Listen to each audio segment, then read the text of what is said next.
जय श्री कृष्णा। राधे राधे। नमस्कार दोस्तों, स्वागत है आप सभी का हमारे YouTube चैनल पर।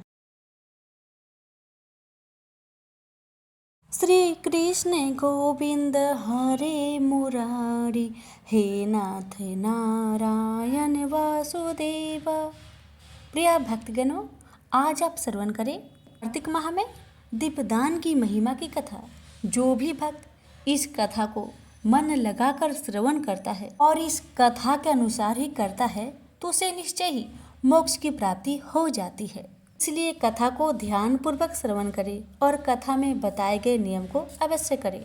आपकी सभी मनोकामना श्री हरि लक्ष्मी नारायण पूर्ण करेंगे। कथा। प्राचीन काल में द्रविड़ देश में एक बुद्ध नामक ब्राह्मण रहता था। उसकी स्त्री बड़ी दुष्ट और दुराचारी थी। उसके संग दोष से पति की आयु छीन होकर वह मृत्यु को प्राप्त हो गया। पति के मर जाने पर भी वह उसी घृणित कर्म में लगी रही। लोक निंदा से उसे तनिक भी लज्जा नहीं आती थी। उसके ना तो कोई पुत्र था और ना ही कोई भाई था।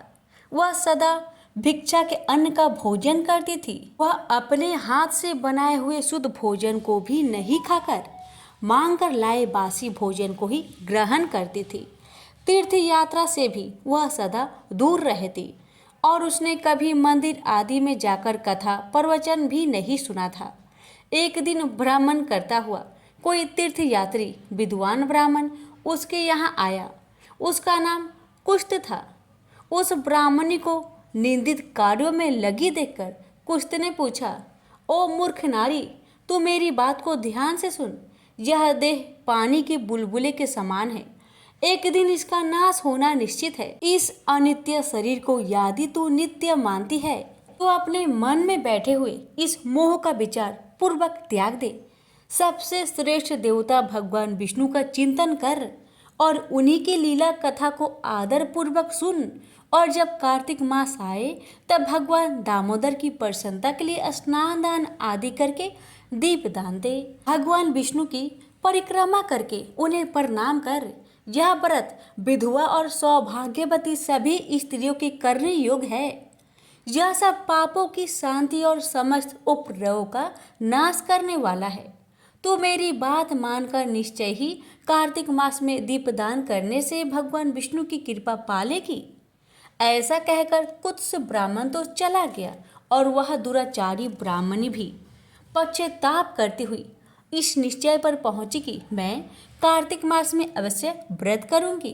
तदंतर कार्तिक मास आने पर उसने पूरे महीने भर प्रातः सूर्योदय काल में स्नान और दीपदान किया।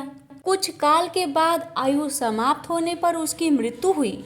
मृत्यु के बाद वह स्वर्ग लोक में गई और समयानुसार उसकी मुक्ति भी हो गई।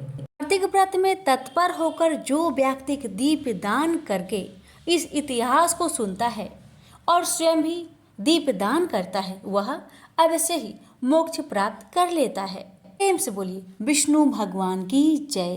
कार्तिक की देवी देवताओं की जय।